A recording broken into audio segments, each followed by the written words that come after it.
Before October 4th, 2013, Brendan Lyons and Jamal Qasim had never met, but a few seconds in time would change all that and put them both on a long road to forgiveness. 911, how can I help you? The bicyclist was just hit by a car. In the back of my mind, I always thought that he truly hated me for what I've done to him. It is a belief Jamal Qasim carried inside since that October morning, the day his car drifted into the bike lane on Sunrise Road near Cole, slamming into Brendan Lyons and his fiancée, Lorena Evans. Lorena's wrist was shattered, but Brendan had life-threatening injuries. To this day, the horror of the crash eludes him.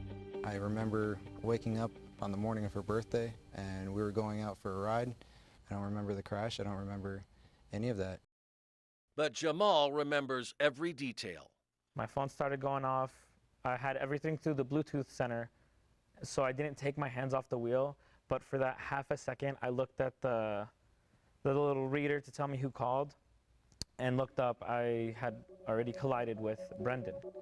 And at that time, all I remember seeing is pretty much him rolling off my car, and I slammed on my brakes, pulled into the dirt lot, and I looked in my mirror, which was no longer there, on the side mirror, and I was frozen. Trying to comprehend what had just happened, Jamal says he got out of the car and realized he had just hit two people. He reached Lorena first. She had sat up, and she's like, no, go check on him, go check on him. So when I checked on him, he was laying on his side, and then for the brief moment, I forgot he was screaming. And all I can remember that he was just laying there, and I thought I had killed him. 911. Oh, my car just swerved and I accidentally hit two bikers. After making the 911 call, Jamal then says he held it together until he called home. As soon as I called my parents, I just could not stop crying. I could not speak.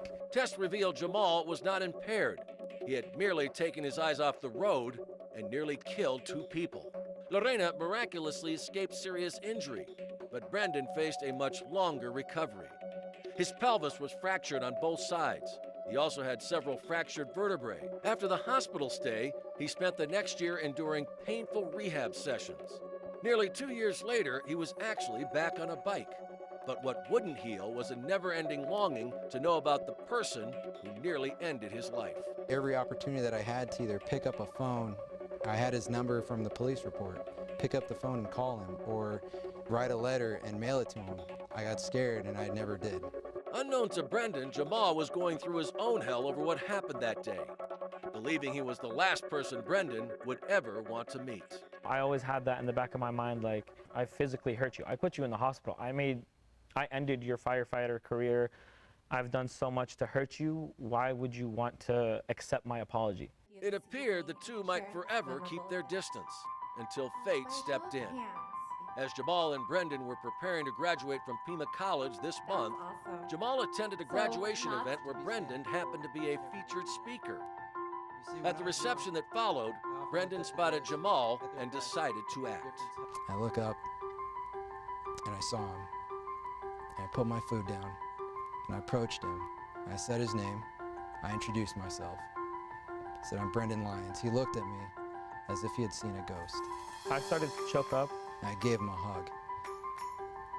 And before he could say anything, the three words out of my mouth were, I forgive you. When he gave me that hug, I felt all this guilt just pour back in me. All those feelings from the day of the accident just come back. And then at the same time, it was a big relief to have that forgiveness, to have that acceptance of what had happened. I had immediate closure. It was almost like a cleansing. It was almost as if all these years of being afraid or of what to say or how to say it, and having that closure and meeting the man who almost took my life.